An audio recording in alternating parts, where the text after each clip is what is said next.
बुलढाणा जिल्हाधिकारी कार्यालयावर आज हजारो ग्रामस्थ धडकले होते. पुरुष आक्रमक होते. महिलांच्या हातात बोर्ड, बॅनर, फलक होते. उन्हाची पर्वा न करता आबाल वृद्ध रस्त्यावर उतरले होते. अर्थात कुठलीच घोषणाबाजी नव्हती किंवा नारेबाजीही नव्हती, कारण मोर्चा मूक होता.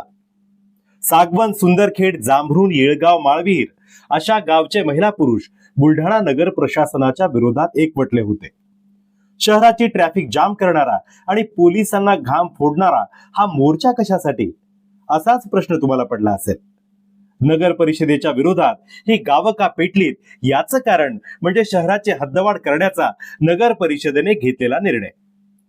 लगतच्या गावांना शहरात जोडून हद्दवाढीचा प्रस्ताव नगर परिषदेने घेतलाय. आज सागवन, येळगावसह इतर गावांची मिळून तयार झालेल्या गाव बचाव कृती समितीनं आंदोलनातून या संभावित हद्दवाढीला प्रखर विरोध केलाय. गाव बचाव कृती समितीच्या शिष्टमंडळानं जिल्हाधिकारी डॉक्टर किरण पाटील यांना मागण्यांचं निवेदन दिलं.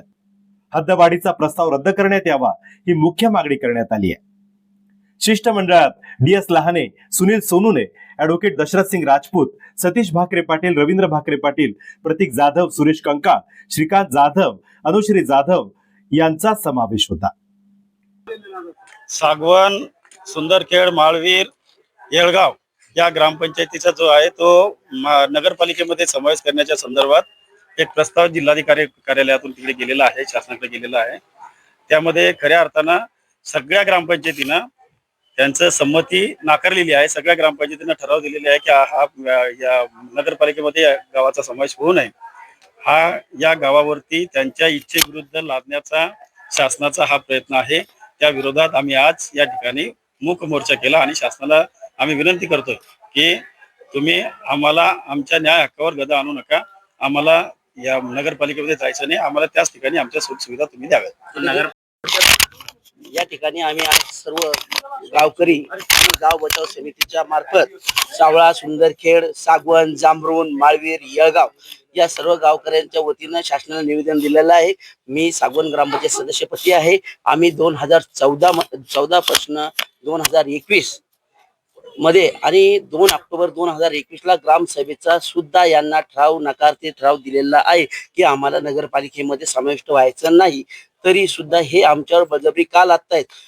सागवन यांचं म्हणणं आहे की सागवन ग्रामपंचायत, येळगाव ग्रामपंचायत ह्या ज्या शेजारीच्या ग्रामपंचायती आहे ह्या लोकांना सुख सुविधा देत नाही. तर आमची शासनाला विनंती आहे की सर्व शासन कर्मचाऱ्यांना आमची विनंती आहे की सागवन, सुंदरखेड मध्ये माणसंच राहतात, त्यांना जशी तुम्ही सुविधा देता, ज्यावेळेस आपलं सर्वांचं काम पडलं ज्यावेळेस आपण मतदान मागायला सर्व सागवन, सुंदरखेड, येळगाव या ठिकाणी येतात, तर तसं आपलं सुद्धा कर्तव्य सागवन, सुंदरखेडला विकास पुरवण्यासाठी आणि जे सागवन, सुंदरखेड हद्दवाढ होऊ नये अशी मी शासनाला कळकळीची विनंती करतो.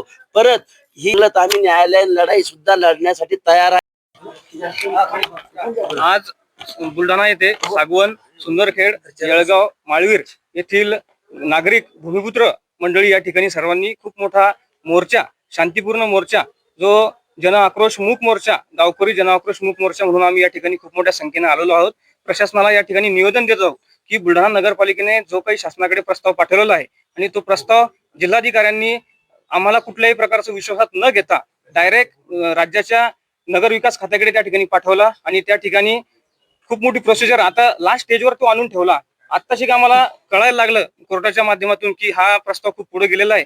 कुठल्याही प्रकारचा विश्वास न घेता आमच्या स्वातंत्र्यावरची गदा आणण्याचे काम करतात. आमचं स्वातंत्र्य जे भौगोलिक असेल, राजकीय असेल, आर्थिक असेल किंवा पारंपरिक पद्धतीने जे आम्ही ग्रामपंचायत गावकरी म्हणून त्या ठिकाणी कारभार सांभाळतोय, तर कुठेतरी सर्वांवर एक वेगळ्या प्रकारची गुलामगिरी आणण्याचे जे पाप या ठिकाणी हे प्रशासन करत आहे, त्याला विरोध म्हणून, त्याचा निषेध म्हणून आज खूप मोठ्या संख्येने आम्ही या ठिकाणी आलो आणि आता कलेक्टर साहेबांना निवेदन दिले आणि याच माध्यमातून एक आम्ही गाव बचाव कृती समिती या ठिकाणी तयार केली असून ती आगामी काळात या विरोधातही कोर्टातही जायचं काम पडलं तर मुख्यमंत्र्यांनाही त्या ठिकाणी भेटणार आहोत आणि आमचं म्हणणं त्या ठिकाणी मांडणार आहोत.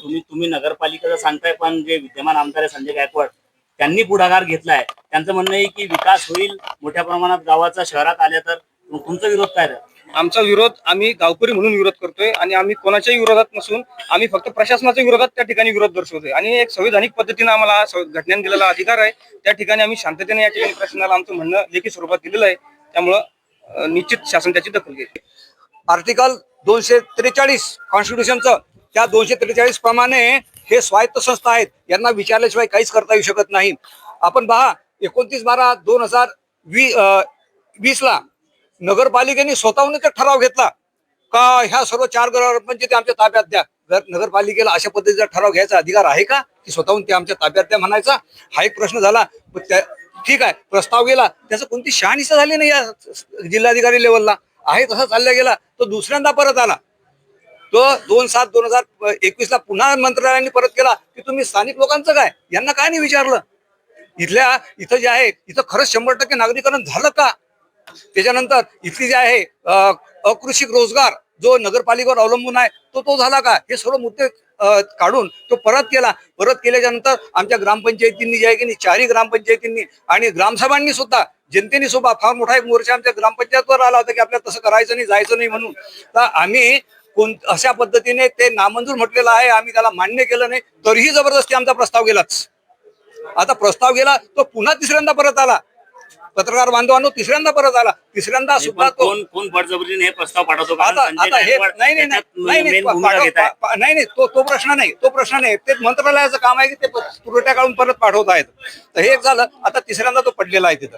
आणि आता मागे ते पेपरमध्ये तुम्ही छापलं होतं, पेपरमध्ये पाहिलं का 4 महिन्याच्या आत त्याच्यावरती मंत्रालयीन स्तरावरती निर्णय व्हावा.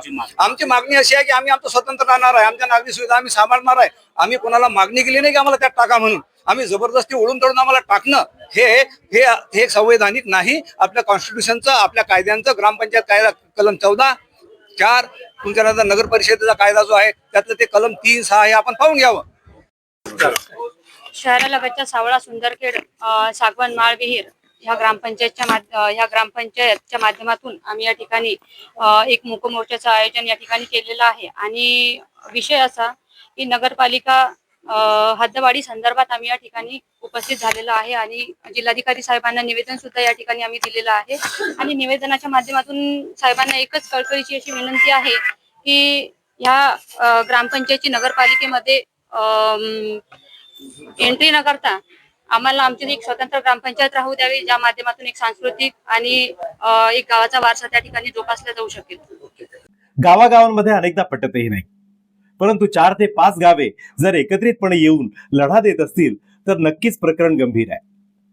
कारण आमदार संजय गायकवाड हद्दवाढीसाठी जोरदार प्रयत्न करतायत. बुलढाणा नगर परिषदेनं 6 वर्षांपूर्वी 21 डिसेंबर 2020 रोजी या संदर्भात ठराव घेतलाय, ज्यात सुकाळखेड, माळविहीर, जांभरुण, येळगाव, सागवन, सुंदरखेड यांना शहरात अंतर्भूत करावं असं ठरावात नमूद आहे. त्यावर सूचक म्हणून तत्कालीन नगरसेवक आशिष जाधव आणि अनुमोदक म्हणून दीपक सोनोने यांचा उल्लेख आहे. विशेष म्हणजे तत्कालीन नगराध्यक्षा मोहम्मद नजमुन्निसा बेगम यांची स्वाक्षरी सदर ठरावावर आहे. त्यानंतर संबंधित गावांनी नगर परिषदेला आपला विरोध कळविला.